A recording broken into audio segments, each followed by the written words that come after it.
welcome back to episode 4 of Call It Both Ways. Took a little bit of a hiatus between technical difficulties and just getting really, really busy. And then we kind of blamed it on the Super Bowl too. But we're back and I'm glad to be back. Austin, you want to talk a little bit about how life's been the last couple weeks? Hectic, busy, about as busy can get. We've just been game after game after game. I think, what were you telling me the other day? You'd worked like 15 out of 18 days or something, 15 out of something like 15 out of that. 19 after today. Just got home actually less than an hour ago from an 8-hour road trip. Actually turned out well. I guess just on the road 8 hours, but makes a 12-hour day. Long day, Well, but a good that's one. definitely yeah, but I mean, worth it, you know? Absolutely. Wrapped up my D2 season, which thankfully went well again. No issues. Didn't end up on ESPN for anything bad or Yep, negative. same. So look at that as a positive. No, but another great season. Still have some basketball left with some lower level college, and then high school playoffs have begun. It is our busy time for sure. January was bad enough, and then February with all the remakes we had from our rescheduled games we had from weather, and then the games we already had. That's how it turned into 15 out of 19 days, and I know my wife is absolutely ready for basketball season to be over. Oh, yeah, yeah. I'm sure that feeling is mutual across any spouse or significant other for anybody associated with officiating because it's a tough ask, I'm you know? I'm torn myself right now. I'm to the point where you can probably see how tired I look. Definitely feel it, but this is also the fun time of year, getting to hopefully advance in playoffs and get to call another. In Oklahoma, they do it weekly with your assignment, so I say live to call another week. Yeah, I mean that. Sometimes I wish Arkansas did it that way too. Just the way that Oklahoma does it. It's the best way I can describe it is like the closest feeling as a referee to maybe experiencing a like selection Sunday, because actually our assignments actually come out on Sunday, usually between 4 and 5 o'clock, and it's always like a cool feeling waiting to get your email to see where you're going, who you're calling with. Yeah, I can. That does sound really exciting. It's kind of exciting like that too for Arkansas, but it's more Sunday. You're just waiting on a phone call. Are you Right. going to get a phone call? Are you gonna are and but then you know where you're going for the whole week. It's the same location, Speaking of, obviously. congratulations on another state tournament. Appreciate that. I Yep. should be bowing Six. right now because I'm still trying to get number one 13 years in, and You this is going to be number what? How many did you say this is now? I think this is number 8. I think. That is really, really cool. Yeah, it's I've been blessed. It's been great. It's been a fun experience. Meet great people, connections. It's learn something new from everybody, especially when you get to meet people from other sides of the state. I think that's what's really fun about it sometimes. I'd say that's one thing I like comparatively about how Arkansas does it is like in Oklahoma, it's a state tournament weekend basically for Thursday, Friday, Saturday typically, and Mm. almost every game is at State Fair Arena, which is an awesome tradition. Really, really cool. Hopefully this year, sometime in the near future, I get to work a game there. But you guys all go to a site in Arkansas. A school hosts everything except for the finals, and to me, that's really cool that you guys are basically a large crew that get to hang out together 3 or 4 days.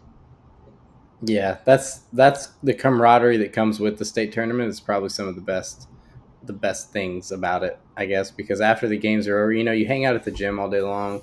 You get to hang out with those guys and girls and just watch bunch of Yeah, basketball, a bunch of great teams. All the best in that classification. And after the games are over, you kind of get to hang out. Sometimes they, depending on where your location is, there's some of these towns that don't have hotels, so that you might be in cabins and you get together and maybe put a fire out one night. I know one year we had people around a fire playing guitar and just kind of singing and having a good time. So it's I don't know, the experience that comes with the state tournament atmosphere for officials is fun as well. I think that makes it that makes it cool too. The officiating part is awesome. It's an honor to get to go call that level and be selected to do that. But then to get to hang out with great friends and great people all at the same time makes it that much better. You know. I think that's one thing from a referee perspective that some fans might not understand, or even players and coaches, is that even though for Arkansas, it's a little bit different, especially in Oklahoma, we're fighting to continue our basketball season just as much as those teams are.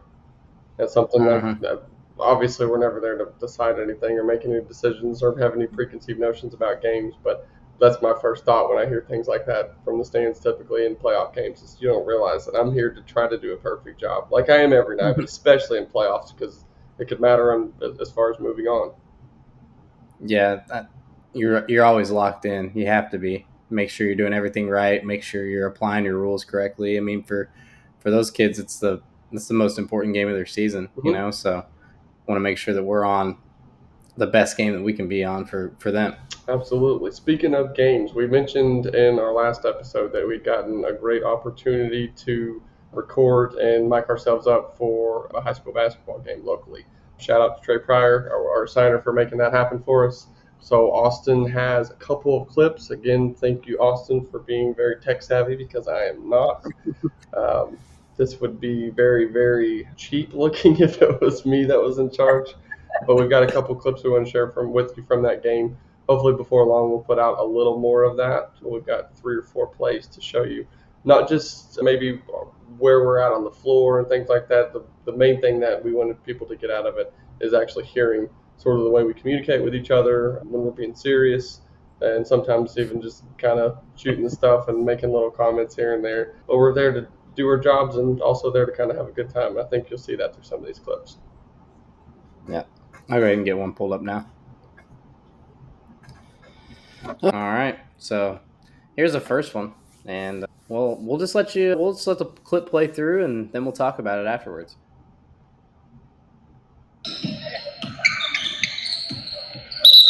Yeah, push. Stay there. Right here.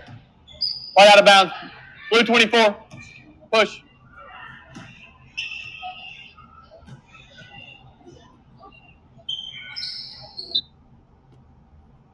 All right, Kyle, what are you thinking? So one thing I noticed is that I'm probably cursed for the rest of my life. That I've already seen this clip obviously a couple times, and I'm already critiquing like the second you pull up my own, like where I'm at, where the ball's at. But as far as for our audience, this is just a pretty simple play. The kid tries to push through a screen.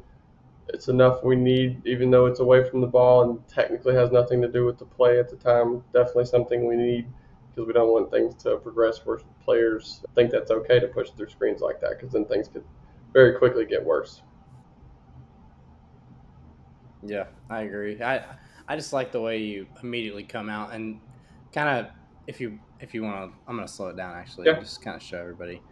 So the fist up in the air and immediately pointing to where we're gonna be putting the ball in play. I just think that's a good point to add. You're giving information right there without even if you weren't saying anything, we would know exactly what we would have yep. based on what you're doing right here. So I think that's very important and something I honestly didn't learn and apply to my own games till maybe the last 4 or 5 years. Before that, it was just make a call, run out, report, and hope my partners realized what I had. But simple stuff like that, your credibility as a crew goes up a lot. It looks like you are on top of everything. You know exactly what's going on. You're communicating to your partners as well as, even though you're not directly communicating to coaches and players, if they're paying attention, they know exactly what we're about to do. I got a push right here. We're going to inbound it right here on the end line on this side. By the time I turn around and report, you guys have them pretty well lined out, and we're ready to go. mm-hmm. Mm-hmm. Great. I love it. I love it. Let's go ahead and move on to the next play. All right. So got another play here, and I'll be honest with you, I don't remember what's on these plays, so I'll just go ahead and start it. We'll do the same thing. We'll just run it through, and we'll talk about 2 or 3 weeks ago might as well have been 2 or 3 years ago as far as these plays.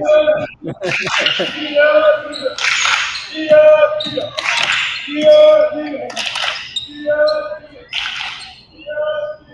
So I do remember this play now. I'm good with that. No ball. Good get. Good tempo. You're good. Come on, subs. It was one of those that sometimes looks like it might be a quick whistle, but technically by the rule it wasn't. You got a defender with a hand to the ball that's being controlled by the offense. It's a jump off. You can see that hand on the ball right there. and comes back to the floor with it. Yeah, I mean, there's not really much to say on this play. You know, I mean, the passive let them play in me wants to say, hold off for just a second. That's a block. But by definition, that's a jump ball for sure. That's why exactly why you hear me say what I said. I'm good with that. hmm yeah, and I mean, it's a good get, so I'm good with it too. We don't really have, I mean, not really much else we can say on that. Pretty self-explanatory. Yep. Just a hell ball play. That's a good example, though, just even simple communication like that. And I don't know that Kelly, our partner, actually heard me say that, but little things like that can make a difference throughout the game. Sometimes I might not be 100% sold on a call that I literally just made, and my partner's walking by me, hey, good get. That's good get. That's one we needed. Just something simple like, oh, cool. Yeah, Boost your that just confidence. boosts. Tells me that maybe I shouldn't be questioning myself, and let's move on. Yeah, and I mean, I think it's just important to do that to our partners. I mean, even if it's somebody that's been calling for forever, or if it's a brand new official, no matter what, it's good to just talk and have some constant communication Mhm. throughout the game. All right, here's another one, and like I said, don't remember these plays, so here we go. Offense. White three, player control. Extended. Come on, sub. I'll let you go ahead, Kyle. What do you think? First, obviously, I love the communication. I think typically you want to stay as simple as possible and say as few words as possible, so nothing can be misconstrued about your call. But you kept it simple. You did add the one little bit that I like myself. You said offense and you said extended as you reported. If the Mm-hmm. coach, if that, and I think it was against the coach who's the team whose coach is right by you. There's nothing to question at that point other than maybe how bad they displaced him or something like that. But you literally told them what you got while you reported it. Yeah, I mean, I think somebody taught me that at a camp years ago to report the actual offense first, and then at the end just kind of add if there's something a little extra. Maybe it's they hit them, but they hit them some weird way, or in this case, an offensive foul. And the reason it was an offensive foul is because he displaced the defender by extending with that forearm.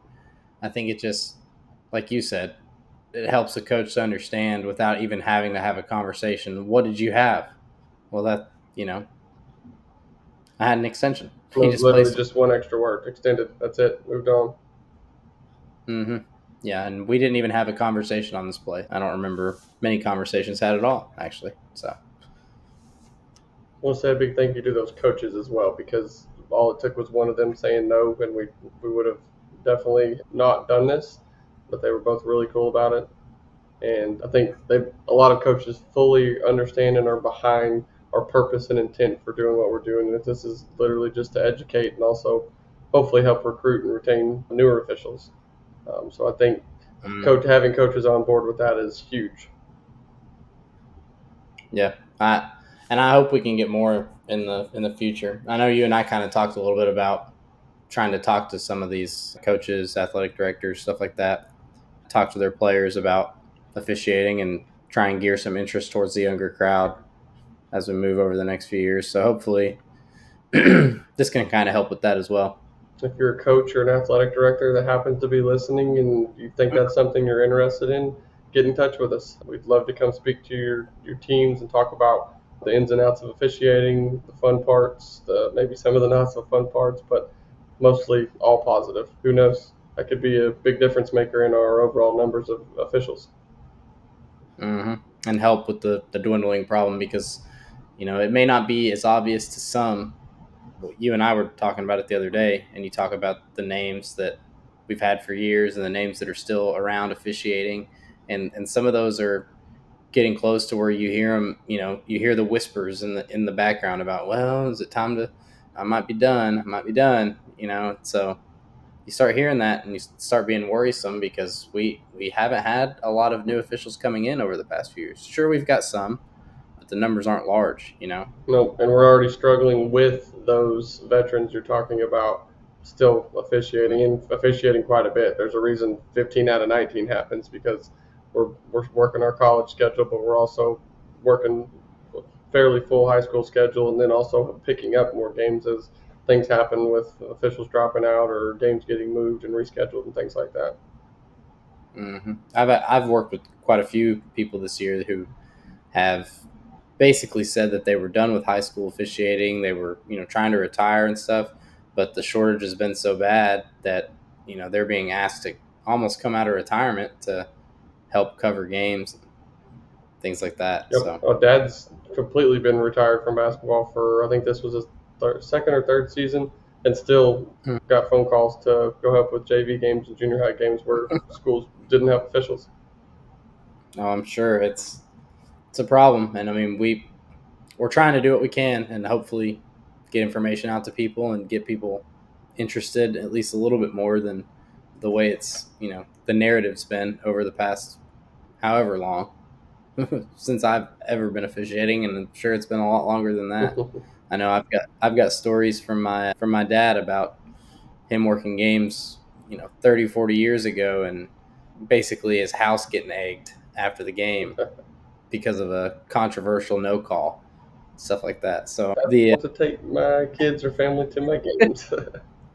that's that's right, and that was back in the day. It's funny. I'll have to show that to you sometime. I don't know if I ever have, but it's a newspaper clipping, and I guess they got their names and just wrote about them in the paper and stuff like that about the questionable no call, things like that, where he was from, stuff like Times that have too. certainly changed, and I am thankful for that. That's the truth. So it's At the Division One that. level and even in the NBA, I can kind of understand it because you're a little more well known. But in high school, lower Mhm. level stuff, that makes no sense. That's just Yeah, it's funny. I'll have to show that to you sometime. It's all great. right. Let's It's get to this great. last play. Do it. Let's do it. Here we go. Clear. Two. This is one where there's a couple, Five couple 14. good things to talk about. So, 14. first of all, Two. something we haven't actually gotten into, and at some point we'll probably make a whole episode literally over primary coverage areas. What that means for those of you that don't know what PCAs are, or primary coverage areas, it's what you're supposed to officiate, or in more simple terms, the area that you're going to be refereeing for the most part. Obviously, there are gray areas within all of those. There are Mm-hmm. different kinds of funky plays and situations and things like that. But in general, we try to abide by those primary coverage areas. So this is one where Austin is in C, or we also call that slot, where the other two officials are on the opposite side of the floor. The play originates from Austin's lap. He is being guarded by what we would call the primary defender on the ball.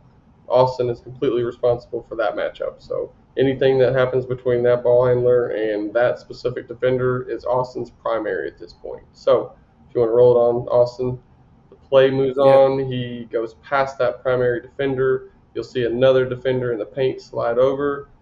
This is what we would call a secondary defender, and that would be the baseline or lead official's primary at that point because this is a secondary defender. So shooter goes up, he gets hit. You hear two whistles, and we'll talk about that in just a second. I'm gonna wind I'll up. start. Yeah, right there. Yeah. Just let it go live. Yep. Two. You can't hear it actually. I think it kind of clipped it out, but we did have two whistles. This is one where it's very tough for one. I'm not. I kind of rag on Austin in the clip, but in all reality, this is a tough thing to process, and what a lot of people don't realize you're doing or making all these decisions and processing this stuff in real time. So Austin's job here is to process that. This is his matchup. The ball handler has now gone past that primary defender. A secondary defender slides over. And even though the contact technically happens coming from Austin's lab, this being a secondary defender would be my primary. If a non-primary official, so this is Austin's secondary at that point, that secondary defender would be his secondary primary, or secondary coverage area. So if he's going to have a whistle there or any other official, we prefer what we would call a cadence whistle. So give primary, which is me on this play, a chance. And if I happen to pass on it or miss it or whatever the case may be, then that secondary official comes in. Which you did. I'll give you just a little bit of a quick cadence whistle. Just a little bit. Yeah, just a little bit. It's there. It's Go there. ahead and play it one more It's time there. and you can hear me give Austin a little bit of a hard time. It's one thing I kind of enjoyed about being mic'd up. Clear. Two. 514. 14. Hit. 2. What are you doing, Austin? That's one of those and I can you can probably attest better because it was you, but I would guarantee that Austin knew that the second that he blew that whistle. Oh, crud. I did. So we actually have one more, not from this game, or two more. Yeah, we had two more. I forgot. So I actually had a couple tricky plays in the last couple of weeks. Good ones that, had I not known these rules from being in the rule book, I wouldn't know. Tricky plays or funky scenarios that your typical fan, and you'll see some in the background, don't know about. But when they happen and you've been in the rule book, and we've talked about this a lot in our first few episodes, those are things that you've added to your tool belt and you're completely prepared for when these random scenarios come up. So go ahead and roll this through and we'll talk about it afterwards. That's good. The Ren. Rebounded by Ford.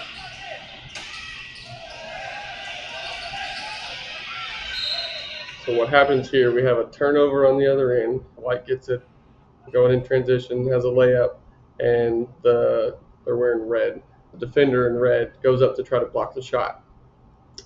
While trying to block the shot, and you can see he obviously misses the ball, he slaps the backboard. Now, with the ball having just been on the backboard, did it kind of change the trajectory of the ball? I don't think it did much anyways, but it doesn't matter as far as high school rules. The only thing this could possibly be is a technical foul for high school rules. Rebounded by. So if you have a legitimate block attempt on a ball and the follow through causes a player to slap the backboard, in high school we have absolutely nothing. And as far as goaltending, that can only be hitting a shot while it's on its way down. And then basket interference, even if this ball had been technically up on the rim or in the cylinder, and that was a legitimate block attempt, we've still got nothing in high school basketball. Mm-hmm. It's a kind of an interesting tidbit, honestly. Sometimes you think just because he hits the backboard like that, because it's hard, I can it's gonna be understand, something. and personally, I kind of disagree with the rule, but we don't get to write them. But because of what I mentioned, I've actually had that play before. Really quick layup, defender tries to block it like that. The ball had already made it up to the flat part of the rim, the back of the rim, and that swat caused the backboard and the rim to shake so much it completely changed the trajectory of the ball. But again, as far as high school rules, it does not matter at all. As long as that was a legitimate block attempt, and you got absolutely nothing. Yep, and that's the way it is for now. Maybe one day we'll see Funny, it change. funny side story from this one. So, first of all, this school that I'm at, great admin, coaches, all the above. But right behind me is always where those are administrators, and then a couple of other coaches from other sports that don't have anything to do with basketball. And one of them specifically, a softball coach that I've called a lot of his games, and he actually coached me in sixth grade doing his student teaching. But he stood up and jokingly kind of made a gesture like, "Why don't we have a call?" I was there.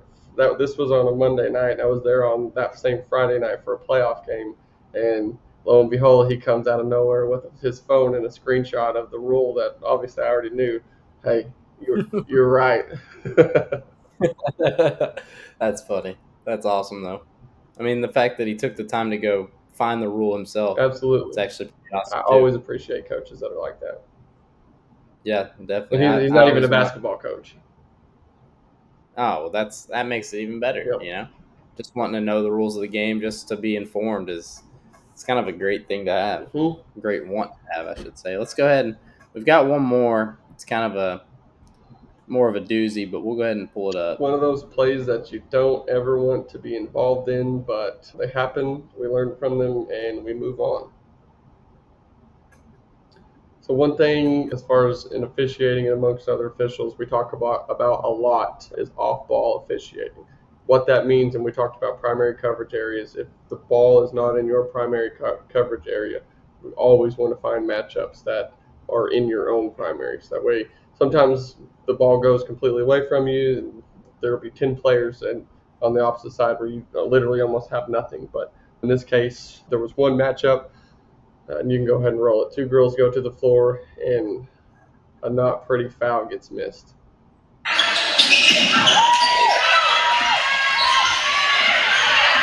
Two girls go to the floor, one looks up, sees what's going on, and reaches back and elbows her opponent in the nose. This is one of those where, as a crew, we all have to be focused on what is in our primary. Like I said, sometimes there's not a true matchup in your own primary, but this is one of those that we have to have eyes off ball. I'm the lead official in this play. I've got 3 or 4 bodies in the paint with the ball after the shot to go for the rebound. And unfortunately, this is just one that got missed. I've looked at this play probably 100 times, trying to replay it in my mind and think what I could do as far as the lead official to have been in position to see this. Yeah, I think it's one of those things. We can go back and watch it.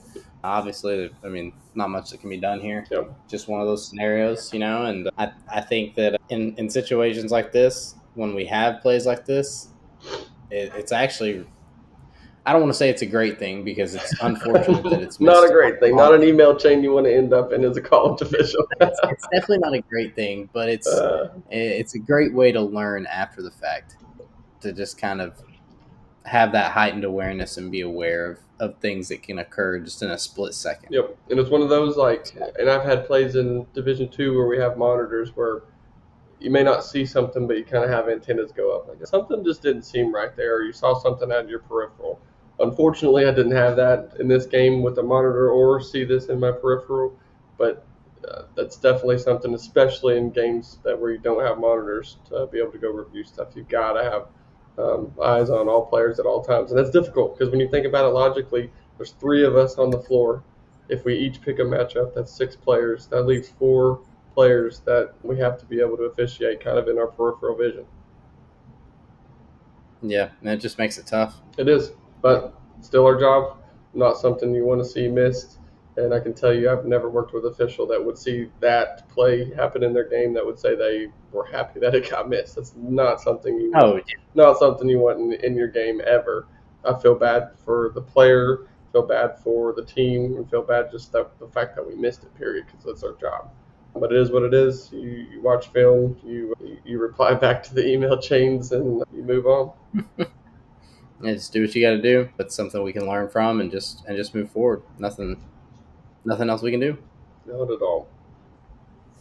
Man, I really enjoyed getting to go into these clips. I wish we could share the whole film of our day at that high school game, mic'd up, I should say. Mm-hmm. I don't know. We might be able to figure something out at some point where we can just upload the whole film to show everybody. I think that's good stuff that people learn from, for one, and 2, that people are just genuinely interested in just hearing how we communicate on the floor. I think when we talked about it on the very first episode, showing more of the human side of officiating, it's really easy to dehumanize us, but I feel like hearing that we're just regular people, even when we're in the middle of doing our jobs. Still like to poke fun at each other. We're there to do the best job we can. And that's pretty much every night, no matter who you see. I've yet to meet an official that didn't show up to do their best job. That's true. No matter what level it is. Yep. I mean, they're all there to get better. So hopefully we can make more like that in the future. More games, more situations. Hear more conversations. There's not a whole lot that goes on in that game, but maybe if we can figure something out and get the whole thing uploaded at some point so people can take a look and listen to that and just kind of hear the tidbit of all 4 quarters if you're interested in listening to it. Other than that, Kyle, you got anything else you want to go over today? Or? A couple things moving forward. We keep mentioning these interviews, and I'm really ready to be able to release some. We got word back from our Division I friend Owen Short that we're not going to be able to do that until after the season. The SEC coordinator thought that might be a little bit safer, and I could see why. So that's something we'll never probably try to cross those lines, because we're really, really fortunate and blessed to have those relationships. So we also got a couple of others lined out of some higher level officials, but we're probably going to just try to do some more local officials with a little bit easier access until then. And then I guess that is it. So looking forward to episode 5. We've got a couple of scenarios we're going to go over. We talked about doing some of the rules when we have inbound plays, what you're allowed to and what you can and can't do for spot throw-ins, as well as when you're allowed to run the baseline after a made basket. And if you guys have any other funky scenarios or any cool plays that might be something that your average fan might not know about, send it our way. We'd be happy to go over those. Fan questions are always welcome as well. And we'll throw those. Right. We'll throw a couple of those fan questions in next week as well too, because I know we've gotten a few and we haven't really had a chance to kind of touch on those. So be sure to check out episode 5 for some of those fan questions. Sir. All right, before we let you go, I need to remind you that if you are an official, you need some gear, go see our friend Blake at Sports Officiating Supplies. Really, really happy to have them on board as a sponsor. So if you're an official and you need some officiating gear, go see them. So from Pee-wees to the pros, Sports Officiating Supplies is your source for all things referee. They offer uniforms for 16 different state associations as well as NCAA apparel. As a certified Smitty dealer, they offer a wide selection of uniforms for 8 different sports at competitive prices with personalized customer service. Owned and operated by active officials, we want you to make your first great call. Visit them online at sportsofficiatingsupplies.com. And if you want 10% off of your basketball apparel or accessories, go to that same website, sportsofficiatingsupplies.com/discount/both ways. Austin, a couple more weeks left in the season. We'll be wrapping things up. That's right. Finish strong. Absolutely. Same to everybody else out there. We'll see you next time on Call It Both Ways.